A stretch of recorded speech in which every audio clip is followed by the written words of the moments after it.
നമസ്കാരം, പുതിയൊരു വീഡിയോയിലേക്ക് സ്വാഗതം.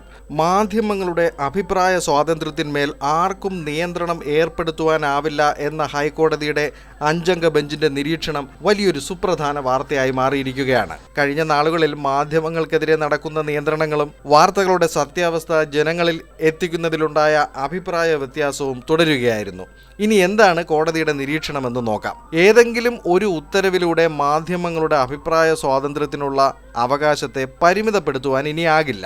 രാജ്യസുരക്ഷ, അഖണ്ഡത, ക്രമസമാധാനം, വ്യക്തികളുടെ സത്കീർത്തി എന്നിവയെ ബാധിക്കുന്ന വിഷയങ്ങളിൽ മാത്രമേ ഭരണഘടന അനുശാസിക്കുന്ന നിയന്ത്രണം നടത്താനാകുകയുള്ളൂ. ഭരണഘടനയുടെ 19(1)(a) അനുച്ഛേദ പ്രകാരം മാധ്യമങ്ങൾക്ക് കൈവരുന്ന അഭിപ്രായ സ്വാതന്ത്ര്യം, മറ്റുള്ളവർക്കുള്ള അവകാശം എന്നിവ പരസ്പര പൂരകങ്ങളാണ്. മാധ്യമ സ്വാതന്ത്ര്യവും വ്യക്തികളുടെ അവകാശവും തമ്മിൽ സംഘർഷമുണ്ടായാൽ ഭരണഘടനാ മൂല്യങ്ങളും മൗലികമായ കടമകളും മറക്കാതെ മാധ്യമങ്ങൾ സ്വയം നിയന്ത്രിച്ച് പ്രവർത്തിക്കണം.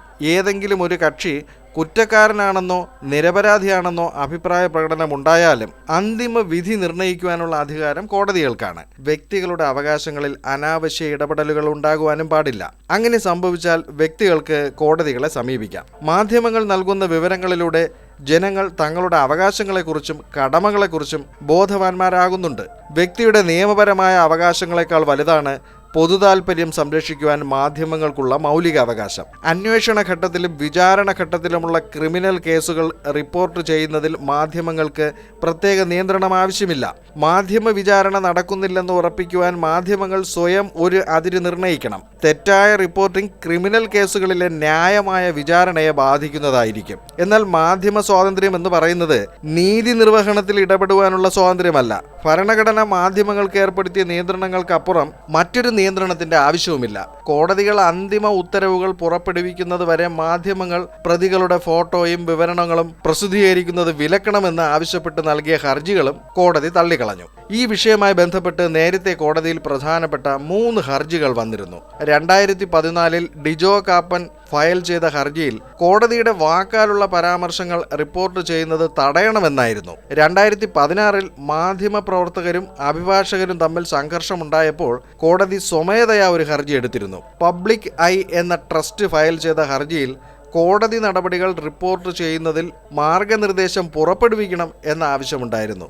ഇവയെല്ലാം കോടതി തള്ളിക്കളഞ്ഞിരിക്കുകയാണ്. Justice AK Jayasankaran Nambiar, justice Kauser Edappagath, justice CP Muhammad Niyas, justice CS Sudha, justice VM Shyamkumar എന്നിവരടങ്ങുന്ന ബെഞ്ചിൻ്റേതാണ് ഈ സുപ്രധാന വിധി. മാധ്യമങ്ങളെ നിയന്ത്രിക്കുവാൻ ഭരണകൂടങ്ങളും വമ്പൻ ശക്തികളും നടത്തുന്ന ശ്രമങ്ങൾക്ക് തിരിച്ചടിയാണ് ഈ കോടതി വിധി. സത്യമറിയുവാനുള്ള ജനങ്ങളുടെ അവകാശത്തിന് കൂടുതൽ പ്രാധാന്യം ഇതോടെ ലഭിച്ചിരിക്കുകയാണ്. സോഷ്യൽ മീഡിയ ഇന്നത്തെ ലോകത്തെ നിയന്ത്രിക്കുന്ന തരത്തിലേക്ക് വളർന്നപ്പോൾ മൂടിവെക്കപ്പെട്ട പല സത്യങ്ങളും മറനീക്കി പുറത്തു വന്നുകൊണ്ടിരിക്കുകയാണ്. മാധ്യമ പ്രവർത്തനങ്ങളെ വിലക്കെടുത്ത് വായ മൂടിക്കെട്ടുവാൻ ഇക്കാലത്ത് അത്ര പെട്ടെന്ന് സാധ്യമല്ല. ലോകമെമ്പാടും അടിച്ചമർത്തപ്പെട്ടവരുടെ അവകാശങ്ങൾ സംരക്ഷിക്കപ്പെടുവാനും നീതി ലഭിക്കുവാനും ഇന്നത്തെ മാധ്യമ ലോകത്തിന്റെ ശക്തിയാൽ സാധിക്കപ്പെടുന്നുണ്ട്. ഭരണഘടന നൽകിയിരിക്കുന്ന അതിർവരമ്പുകൾക്കുള്ളിൽ നിന്നുകൊണ്ട് തന്നെ സത്യത്തിനായി പോരാടുവാൻ മാധ്യമങ്ങൾക്ക് കരുത്ത് ലഭിക്കുകയാണ്.